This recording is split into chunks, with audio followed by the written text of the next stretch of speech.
1836-1838 жылдардағы көтерілістің тарихи деректері ретінде не қолданылады? Исатай Тайманұлының көтеріліс жетекшісі ретіндегі рөлі қандай болды? Көтеріліс кезінде Махамбеттің орны қандай болды?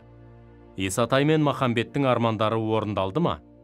Аталған сұрақтарға жауап берейік. 1836-1838 жылдардағы көтерілістің тарихи деректері ретінде не қолданылады? Бөкей ордасындағы көтеріліс пен көтеріліс басшысы Исатай туралы құнды деректерді ақын Махамбет Өтемісұлының өлеңдерінен алуға болады.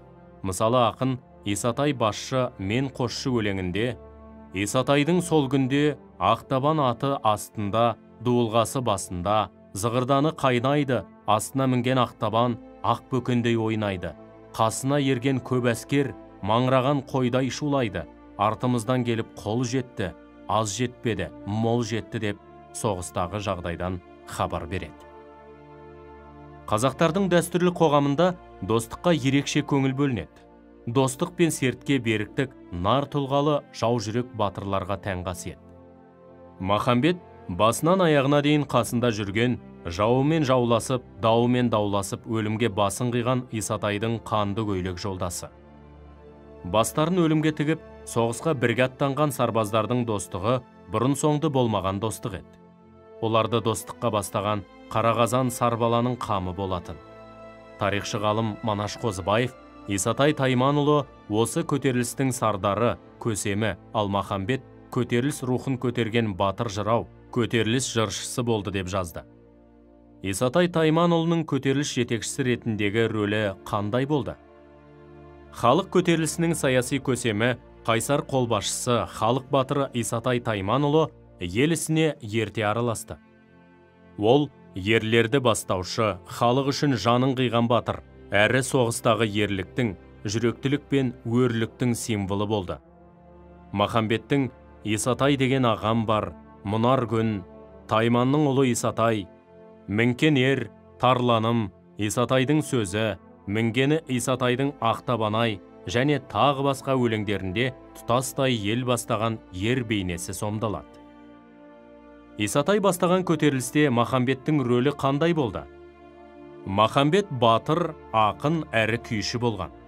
Ол тек семсермен ғана күресіп қана қоймай, жыршы ақын ретінде ел мен жердің қамы үшін күрескен тұлғаларға рухани күш жігер беріп отырған. Сондай-ақ, алтын тақты хандардың хандығынан не пайда? Қаріппенен қасірге тұрарлық ісі болмаса деп, хандар мен оның айналасындағы қанаушы топты әшкерелеп, халық мүддесін сатқаны үшін ашық наразылық білдіреді. Махамбет ешкімнен тайсалмайтын өжет болғанын тарихи деректерде растайды. Қол аяғы кісендеулі тұрса да, Орынбор генерал-губернаторы Перовскийге генерал-губернатор мырза, егер қолыма бостандық пен билік берсеңіз, жер суымды, байтағымды, ата мекенімді келімсектерден тазартар едім деп бетіне айтады. Мұны естіген Перовский басын кессе де тайынбайтын нағыз ердің өзі екен. Рухын еткен биік еді. Мұнымен тәжкелесіп абырой таппаспын. Бүтін бір елді өзіме қарсы қойып алармын деп Махамбетті абақтыдан босатып жібереді. Махамбеттің көтеріліс кезінде серігі Исатайдан айырылып шығарған өлең жолдары көтерілістің себептері мен салдарынан хабар береді. Көтерілістен кейінгі Махамбеттің жағдайы осы қызғыш құстың жағдайындай болғандығына көзіміз жетеді. Ау қызғыш құс, ел қорғаны мен едім, мен де айырылдым елімнен, көл қорғаны сен едің, сен де айырылдың көліңнен. Аспанда ұшқан қызғыш құс, сені көлден айырған, лашын құстың тепкіні, мені елден айырған хан жәңгірдің екпіні. Исатай мен Махамбеттің арманы орындалды ма? Исатай көтеріліс кезінде, ал Махамбет жау қолынан қаза тапты.